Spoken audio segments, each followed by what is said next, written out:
अस्सलाम वालेकुम, सितारों के सफ़र पर खुश आमदीद। आज की वीडियो में हम बात करेंगे कि वीनस का अपने घर में जाना आपके लिए कितना फ़ायदेमंद साबित होगा। क्योंकि अगर मैं वैदिक एस्ट्रोलॉजी के हिसाब से बात करूँ, उसके असूलों के हिसाब से बात करूँ, तो जब भी कोई प्लैनेट अपनी नीच से निकल के यानी अपनी डेबिलिटेशन से निकल के या अपनी नीच की राशि से निकल के अपने ही घर में जाता है, तो वो एक नई एनर्जी के साथ जाता है, क्लैरिटी के साथ जाता है और एक ग्रेस के साथ अपनी ट्रू जो उसकी नेचुरल सिग्निफिकेंस होती है उसको रिस्टोर कर रहा होता है। इस केस में वीनस जो है वो विर्गो नीच से निकलकर अब लिब्रा में आ रहा है, मतलब एक वाइब्रेशनल अपग्रेड देने जा रहा है, जहां वीनस अपने फुल चार्म, बैलेंस और सुकून में वापस आ रहा है। इसके साथ वीनस का कंजंक्शन होगा सन के साथ, यानी 2 नवंबर से लेकर 16 नवंबर तक, लेकिन वीनस अपने ही घर में 2 नवंबर से लेकर 27 नवंबर तक होगा। तो ये ट्रांजिशन आपको आगे भी बढ़ाएगा, लेकिन आपको ईगो बेस्ड भी बनाएगा। तो आइए समझते हैं कि आपके ज़ोडिएक के लिए यानी आपके बुर्ज के लिए या आपकी राशि के लिए ये ट्रांजिशन कैसा होगा। अगर आप लोग अपना मून साइन नहीं जानते तो कमेंट सेक्शन में अपनी ओरिजिनल डेट ऑफ बर्थ लिखिए। हमारी टीम आपको आपका मून साइन ज़रूर बताएगी, जिससे आपको वीडियोस देखने में आसानी होगी। जो मून साइन आपको बताया जाए कोशिश कीजिए उसी से वीडियो देखिए, क्योंकि वही आपकी जो वीडियो है वो आपको एक्यूरेसी के करीब करीब लेकर जाएगी। बात करते हैं पाइसेस मून साइन वालों की, यानी कि मीन राशि यानी कि बुर्ज होत वालों की।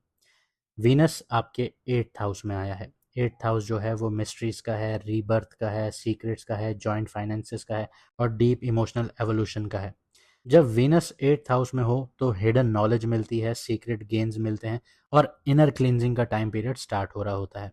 जो चीज़ छुपी हुई थी अब वो आपके लिए नई स्ट्रेंथ के तौर पे सामने आएगी। वीनस 8th हाउस में रिसर्च, ऑकल्ट और डीप एनालिसिस में आप लोगों को कामयाबियां दे रहा होता है। तो इस टाइम पीरियड में जो लोग research, psychology, finance, astrology, investigation, insurance, healing, occult, data analysis या फिर इंजीनियरिंग जैसे प्रोफेशन चूज़ करेंगे या इनमें ऑलरेडी हैं, उनके लिए ये पावरफुल टाइम पीरियड होगा। करियर में कुछ हिडन सपोर्ट मिल सकता है, एक सीनियर या फिर सीक्रेट एडमायरर के ज़रिए आप लोगों को सपोर्ट मिल सकता है। इसके अलावा सडन चेंजेस या फिर ट्रांसफॉर्मेशन भी यहाँ पे पॉसिबल हैं, लेकिन हर बदलाव जो है वो आपके ग्रोथ के लिए होगा। नवंबर के पहला जो हाफ होगा उसमें ईगो या कन्फ्यूजन जो हैं वो अवॉइड कीजिएगा, क्योंकि सन के साथ कंजंक्शन होगी। 16 नवंबर के बाद आप लोगों को क्लियरिटी मिलेगी। क्रिप्टो, स्टॉक और लॉटरी की बात करें तो स्टॉक और क्रिप्टो में अनएक्सपेक्टेड प्रॉफिट पॉसिबल हैं, लेकिन इसी तरह अनएक्सपेक्टेड लॉस भी पॉसिबल हैं, क्योंकि जो 8th हाउस है वो अनसर्टेनिटी का है। लेकिन आप लोगों के लिए जो अनएक्सपेक्टेड प्रॉफिट है वो लग्जरी, एनर्जी या फिर हिडन सेक्टर्स जो होते हैं, जो रिसर्च बेस्ड सेक्टर्स होते हैं, वहाँ पे आप लोगों को स्टॉक में फ़ायदा हासिल हो सकता है, लेकिन प्रॉपर रिसर्च के साथ, क्योंकि 8th हाउस है, आपको भी रिसर्च करनी पड़ेगी और आपको प्रोफेशनल की एडवाइस की ज़रूरत पड़ेगी। लॉटरी और सट्टा का जो रिज़ल्ट है वो मिक्स होगा, लेकिन इंट्यूशन बेस्ड टाइमिंग से ज़्यादा फ़ायदा हासिल होगा। लेकिन एक बात याद रखिएगा, लॉटरी और सट्टे में जैसे ये अनएक्सपेक्टेड प्रॉफिट का घर है, ये अनएक्सपेक्टेड लॉस का भी घर है। तो वीनस यहाँ पे आपको बहुत ज़्यादा कोई सपोर्ट नहीं करेगा, तो थोड़ा ख्याल रखिएगा। यहाँ पे शेयर्ड वेल्थ या पैसिव इनकम के योग आप लोगों को बनते हुए नजर आएंगे। लव लाइफ, मैरिड लाइफ और सिंगल्स की बात करते हैं। जो लोग सिंगल्स हैं, आप किसी मिस्टीरियस, डीप और इमोशनली इंटेंस इंसान के साथ अट्रैक्ट हो सकते हैं। ये रिलेशनशिप जो है वो सरफेस लेवल का नहीं होगा, एक ट्रांसफॉर्मेशनल लेवल का होगा। मैरिड लोगों की बात करूं, कमिटेड लोगों की बात करूं, तो रिलेशनशिप में इमोशनल वल्नरेबिलिटी देखने को मिलेगी आप लोगों को। पास्ट के जो ग्रजेस थे वो हील करने का परफेक्ट टाइम होगा।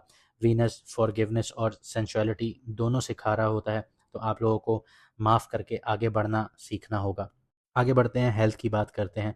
तो इमोशनल स्ट्रेस और हार्मोन्स पर आप लोगों को बहुत ज़्यादा फोकस करना होगा। मेडिटेशन, वाटर थेरेपी और सॉलिट्यूड में टाइम गुजारिए, ये आपको हील करेंगी। स्किन और रिप्रोडक्टिव सिस्टम सेंसिटिव रह सकता है आप लोगों का, तो बैलेंस लाइफस्टाइल रखिए इस टाइम पीरियड में। रेमेडीज़ की बात करते हैं। कोशिश कीजिए जुम्मे वाले दिन, फ्राइडे वाले दिन रोज़ पेटल्स और मिल्क जो है वो मिक्स करके पानी में उससे नहाइए। पुराने इमोशन रिलीज़ करने में मदद करेगा आप लोगों की। इंट्रोस्पेक्शन का टाइम निकालिए, हर दिन 15 मिनट साइलेंस में रहिए और सोचिए कि आपको कहाँ बेहतरी की ज़रूरत है, क्योंकि इंट्रोस्पेक्शन यही होती है कि इंसान अपने अंदर जो खामियां हैं उनको निकाल रहा होता है और उनको साइड कर रहा होता है। जब तक आप एक्सेप्ट नहीं करेंगे कि आपके अंदर खामियां क्या हैं, तब तक आप आगे बढ़ेंगे ही कैसे। इसके अलावा कोशिश कीजिए फ्राइडे वाले दिन किसी को परफ्यूम, फ्लावर्स या सेल्फ केयर जो है वो गिफ्ट कीजिए। ये वीनस की पॉजिटिव एनर्जीज को एम्पलीफाई करता है। कुछ चीज़ें आप लोगों ने अवॉइड करनी है। एक तो मैन्युपुलेशन आप लोगों ने अवॉइड करनी है, सीक्रेसी आप लोगों ने अवॉइड करनी है, या अननेसेसरी किसी पर शक करना आप लोगों ने अवॉइड करना है। उम्मीद करता हूँ आपको हमारी वीडियो पसंद आई होगी। अगर ऐसा है तो वीडियो को लाइक, शेयर और सब्सक्राइब ज़रूर कीजिएगा। हमारे बाकी चैनल भी सब्सक्राइब कर लें ताकि पिछले वक्त की तरह हमारा राब्ता आपसे मुनक़ता ना हो। हमारा पुराना चैनल सितारों का सफ़र 25,000 सब्सक्राइबर्स के साथ था। आप जैसे दोस्त हमारे साथ जुड़े थे जो अपनी ज़िंदगी को बेहतर बनाना चाहते थे, लेकिन यूट्यूब के एल्गोरिथम ने उसको फॉल्सली फ्लैग करके बंद कर दिया। अगर आप चाहते हैं कि हमारा राब्ता मुनक़ता ना हो तो हमारा चैनल फेसबुक पर, यूट्यूब पर, रंबल पर, टिकटॉक पर और इंस्टाग्राम पर फॉलो कीजिए। मुझे दीजिए इजाज़त, मिलते हैं अगली वीडियो में सितारों के सफ़र पर।